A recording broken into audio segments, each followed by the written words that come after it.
kahit gaano kabigat yung naging problema ni Gideon, kahit gaano kalakas yung army, imagine, 100,000 plus. Nung nag-yes siya kay Lord, may na-realize siya.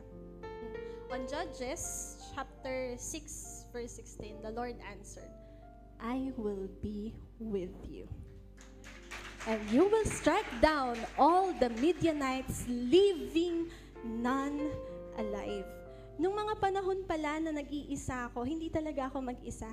Meron palang Diyos na kumikilos sa buhay ko na, anak, dadalhin kita dito kasi ipe-prepare kita sa mas malaking grounds para papurihan ang pangalan ko. Ibig sabihin, hindi ka i-define ng Lord sa kung gaano kahirap yung sitwasyon mo.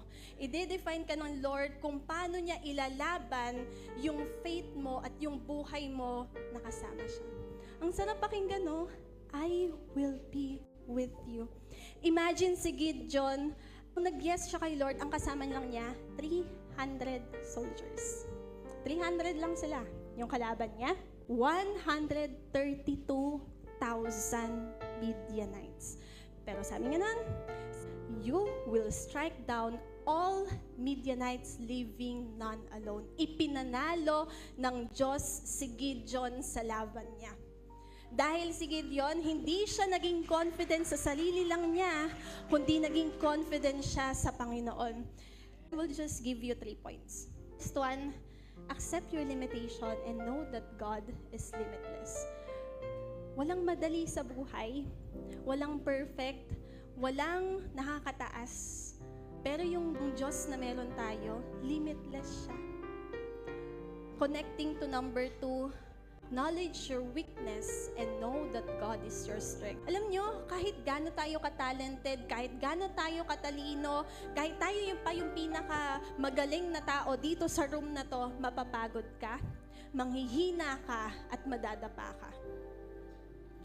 Pero ang Diyos ang magbibigay sa'yo ng strength, ang Diyos ang magbibigay sa'yo ng kalakasan.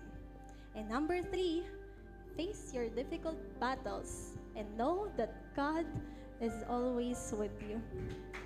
Naalala natin, di ba? Minsan nawawalan tayo ng confidence kasi ang hirap ng situation. Sabi nga natin, our God is limitless. Kahit gaano kabigat yung battle na pinagdadaanan mo, kahit gaano kabigat yung digmaan na kinaharap mo, ipapanalo ka ng Diyos kasi palagi mo siyang kasama.